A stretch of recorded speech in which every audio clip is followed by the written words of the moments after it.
तेरा सबसे जरूरी काम क्या है? क्या आपने कभी सोचा है कि मेरा सबसे जरूरी काम क्या है?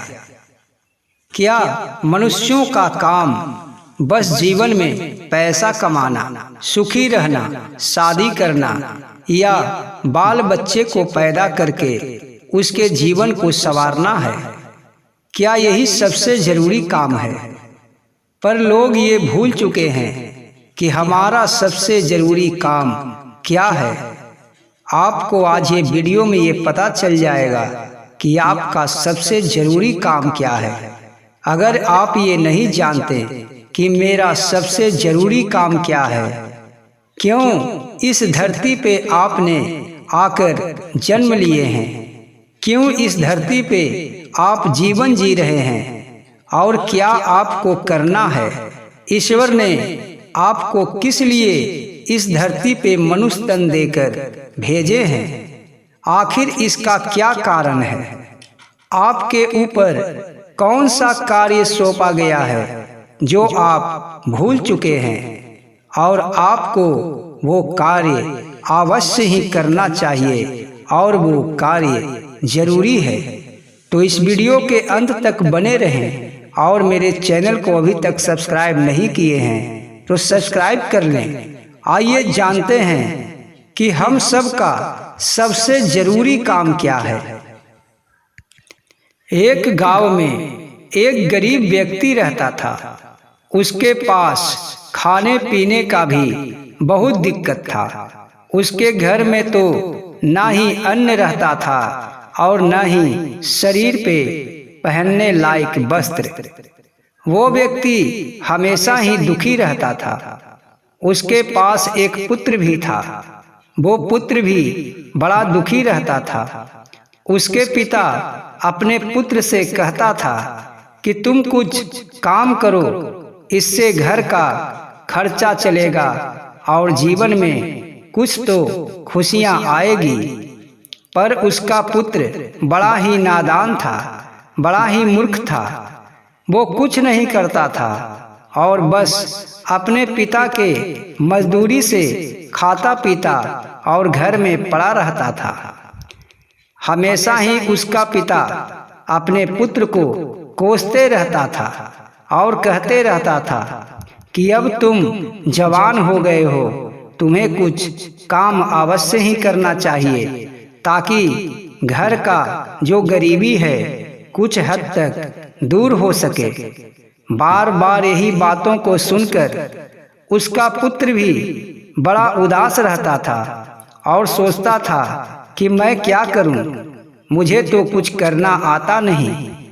एक दिन की बात है कि उसका पिता पुत्र को बहुत ही डांटा, बहुत फटकारा और कहा कि तुम जवान होकर भी घर में रहते हो, कुछ नहीं करते हो, तुम मेरे घर से चले जाओ। तुम जैसे भी करो अपना निर्वाह करो और अपना पेट भरो। मुझसे तो अपना ही पेट भरा नहीं जाता तो मैं तुम्हें कहाँ से पालन पोषण करूँगा। पुत्र भी पिता के बातों को सुनकर नाराज हो जाता है और वो अपने घर से चला जाता है। बहुत सोचते सोचते वो रास्ते में चला जा रहा था।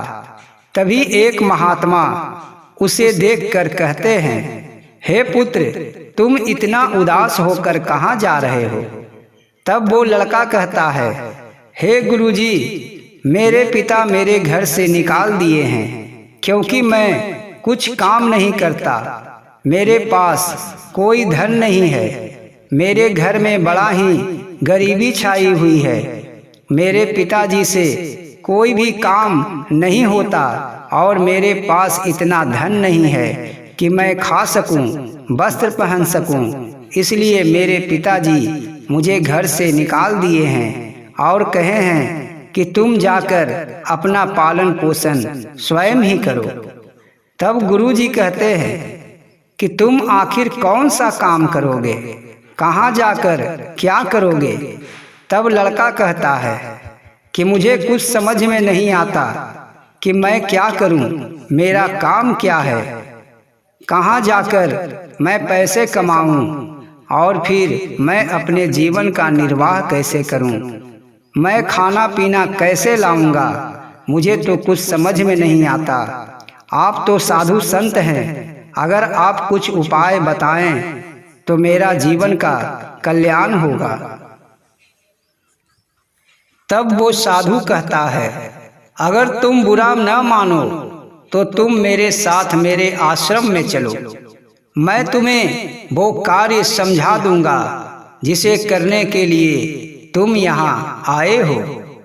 तब वो लड़का कुछ देर सोचता है और उसके बाद वो साधु के साथ उसके आश्रम में चला जाता है।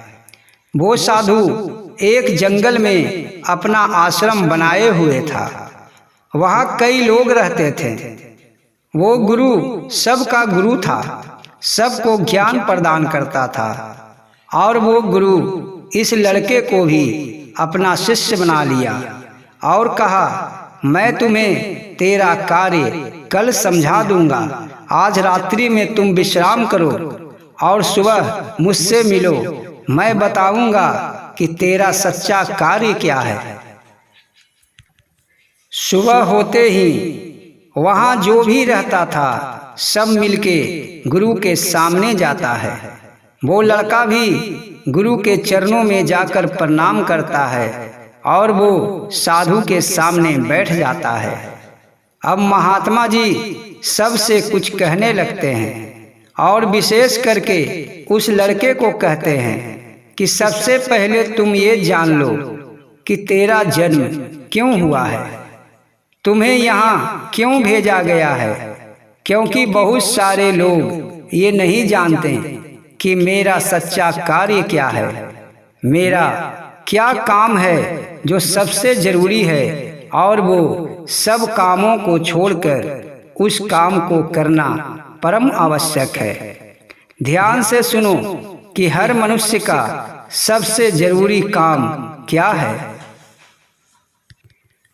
गुरु जी कहते हैं कि हर व्यक्ति अपने पाप और पुण्य के कर्मों के हिसाब से ही इस धरती पे भोग भोगता है, और जब उसका पाप कम जाता है, उसका पाप कई योनियों में भटककर समाप्त हो जाता है, उसके बाद ईश्वर उसे मनुष्य का तन देते हैं ताकि वो इस तन को पाकर अच्छे कार्य करे, ईश्वर का भजन करे और धर्म का कार्य करके अपने सारे पापों से मुक्ति पाकर मेरे पास चला आए। यही मनुष्य का सबसे जरूरी कार्य है, क्योंकि ये मनुष्य तन बड़ा ही दुर्लभ है। 84 लाख योनियों में भ्रमण करने के बाद ये मनुष्य तन मिलता है, और जब ये मनुष्य तन मिलता है तो जीवात्मा ये भूल जाता है कि मुझे क्या करना था, मैं क्यों यहाँ आया हूँ और ये मनुष्य का तन मुझे क्यों मिला है। वो दुनियादारी के चक्कर में फंस जाता है, लोभ मोह लालच में फंस जाता है और वो गलत कार्य करने लगता है। उसे ये ज्ञान ही नहीं होता कि मुझे क्या करना है और क्या सबसे जरूरी कार्य है। ये भूलने के कारण व्यक्ति फिर से पाप करने लगता है और फिर वही माया जाल में फंसकर फिर से 84 लाख योनियों के भ्रमण में लग जाता है और फिर से उसे मनुष्य तन मिलता है। इस चक्र से कभी भी वो मुक्त नहीं हो पाता। इसलिए मनुष्य का सबसे जरूरी कार्य यह है कि जब तुम मनुष्य तन में आए हो तो ईश्वर का प्रार्थना करो, अच्छे कार्य करो, पाप न करो और ईश्वर के भजन कीर्तन में लगे रहो ताकि सारे पाप धुल जाए और अंत में ईश्वर के पास पहुंच जाएं। ये जीवात्मा को मोक्ष की प्राप्ति हो जाए और ये जन्म और मरण के चक्र से वो बच जाए। इसलिए जब तक तेरे शरीर में सांसें चल रही है, ईश्वर का नाम जपते रहो, ईश्वर का ध्यान करते रहो। कभी भी कोई कार्य ऐसा न करो जिससे पाप हो जाए। अगर तुम ऐसा करते हो तो तेरा ये शरीर तेरे काम का हो जाएगा, अन्यथा ये मनुष्य का तन भी तेरा व्यर्थ हो जाएगा और फिर से 84 लाख योनियों में तुम भटकते रहोगे।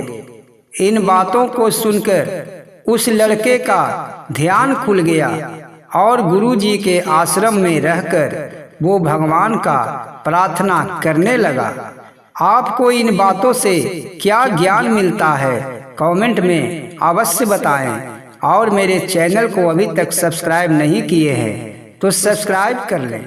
जय श्री कृष्ण।